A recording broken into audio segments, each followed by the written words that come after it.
Hi, folks, this is Danny. Welcome to Danny's Corner. There are always technical glitches, and as I was making my last video, getting ready to tell you what to do, if you want to subscribe to this channel, you can.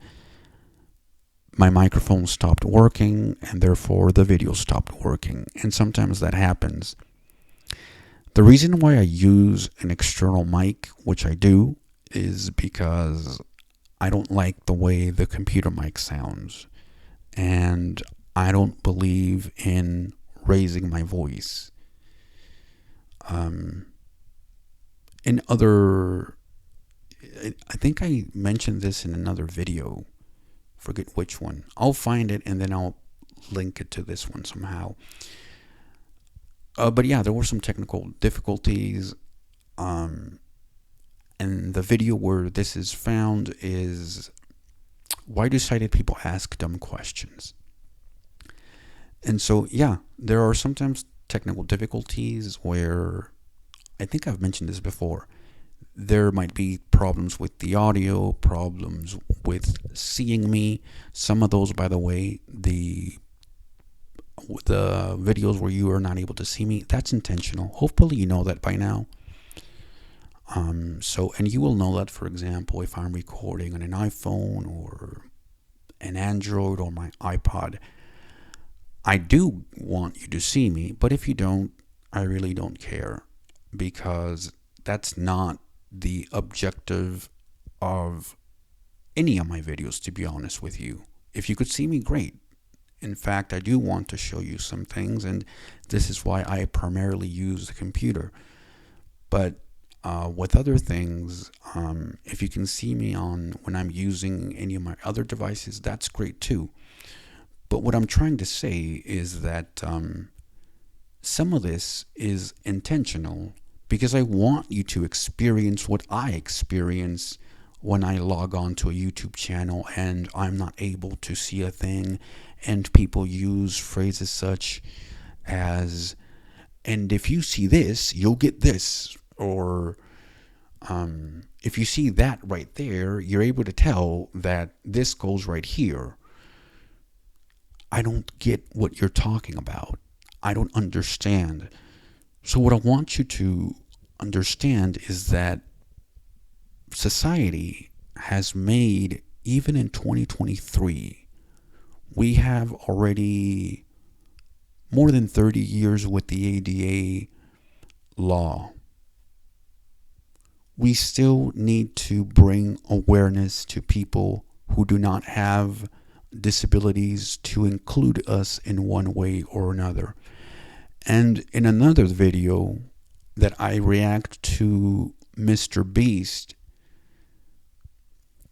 it's a popular YouTuber who gives sight to, I think it's 1,000 or 10,000 blind people.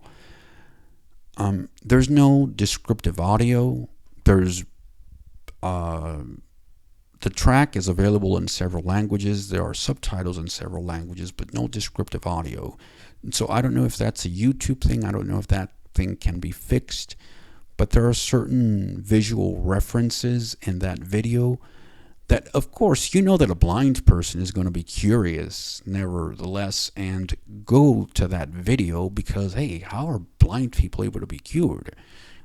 For some blind people, that's important. So why would you not have a way to mix the original audio with some sort of descriptive track so that blind people may enjoy that content? Anything that has to do with blindness is going to require that. And I know I'm going on a different thing that I originally wanted to talk about, which was just my technical difficulties. But listen, Netflix, for example, they produced this series called Daredevil. And originally it wasn't described. And it's about a blind superhero, and blind people are going to watch that. Yes, I said watch. You have a problem, too bad. Blind people are going to check that out, and they're going to probably enjoy it. They're probably going to laugh at it because of the ridiculous of the whole thing, but That's what fantasy is. It's just playing around and exploring things. And yeah, I would like to have a cane that did all those things. But anyway, one of the things is that, again, it wasn't described, so blind people couldn't enjoy a series that was packed with action, featuring a blind person. Just imagine that. And so finally, after so many calls or letters or whatever they had to do to get Netflix to agree to this, Daredevil was eventually described. And after that, Netflix said, we're going to commit ourselves to providing descriptive audio, and I don't know if subtitles were available or not, but we were going to continue to provide descriptive audio and more accessible content to those people who are blind so they can enjoy it as well. So, as I said in the Mr. Beast video, when I made the reaction to the video that he posted, is why has YouTube not released something similar to what Netflix has done? They have a thing called You Describe. I'm not sure if that's still available. And the way this works is by there are volunteers, and so obviously the description is not going to be perhaps the scene on whatever video they're describing is not going to be well described.